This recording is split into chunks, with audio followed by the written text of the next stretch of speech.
જે છે મુખ્ય આરોપી જે છે આપનો શૈલેષભાઈ ખામલા એને જે છે આજ સવારે પોલીસ પ્રાથમિક પૂછપરછ કરી છે અને પછી આજે જે છે અત્યારે એને અટક કરવામાં આવેલ છે અને આગળની હાલ અત્યારે તપાસ ચાલુ છે.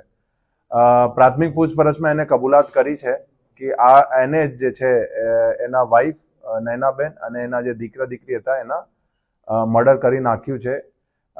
5 તારીખે સવારે જે છે એને ત્રણેયના મર્ડર કર્યું હતું. મેઇન જે હતું કે એને જે આપનો જે તકિયા હોય છે એનાથી પહેલા એના પત્નીનો મોઢો એને દબાવ્યું, એનાથી પહેલા પત્નીનો મર્ડર કરી નાખ્યો અને પછી એના દીકરા અને પછી દીકરી, એવી રીતે એને જે છે આ ત્રણેયના મર્ડર કર્યું હતું. પછી જે આપને પહેલા પણ કીધું કે અહીંયા ઘરના બગલમાં એક ખાડા હતો, તો 5 તારીખે સવારે જે છે એને ત્રણેય બોડી જે છે એમાં પથ્થર સાથે ખાડામાં નાખી દીધું, ક્યોંકि એમાં પાણી હતું તો બોડી ઉપર ના આવે એટલા માટે. અને જે બોડીને વ્યવસ્થિત હાઇડ કરવા માટે જે છે એના ઉપર એક ડોર અને જે આપનો ગાદલા હોય છે એ પણ એના ઉપર નાખી દીધું હતું. અને 6 તારીખે જે છે એના સબોર્ડિનેટના કહીને એના ઉપર જે છે એને પછી જે માટી જે હોય છે એ બધું ભરાવીને એને બધું વ્યવસ્થિત જે છે અહીંયા ખાડાને ભરાવી દીધું હતું.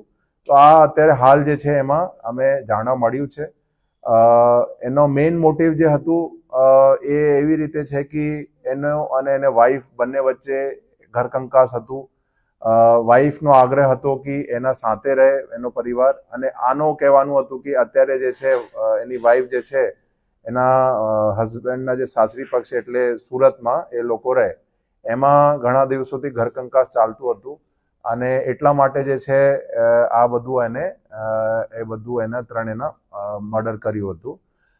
એમાં એક મેઇન જે વસ્તુ જાણવા લાયક છે કે એને જે ખાડા જે છે 1 તારીખે જ 1 અથવા 2 તારીખે 2 નવેમ્બર જ એના સબોર્ડિનેટને કહીને ખાડા કરાવી લીધું હતું.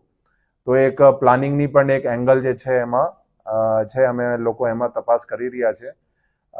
પછી મર્ડર થયું, બોડી એને ખાડામાં નાખી દીધું, એના ઉપર ગાદલા નાખી દીધું. પછી એવું હતું કે એને વાઈફના મોબાઈલમાંથી એક મેસેજ પણ કર્યું કે વાઈફ જે છે એવી રીતે કે વાઈફ જે છે કોઈ બીજા જોડે રહેવા માટે જાવે છે. તો એક બિલકુલ પોલીસને અને એના પરિવારને ખોટી ડાયરેક્શનમાં મોકલવા માટે એ બધું જે છે એને એવી રીતે મેસેજ કર્યું હતું. અને ખાસ મેસેજ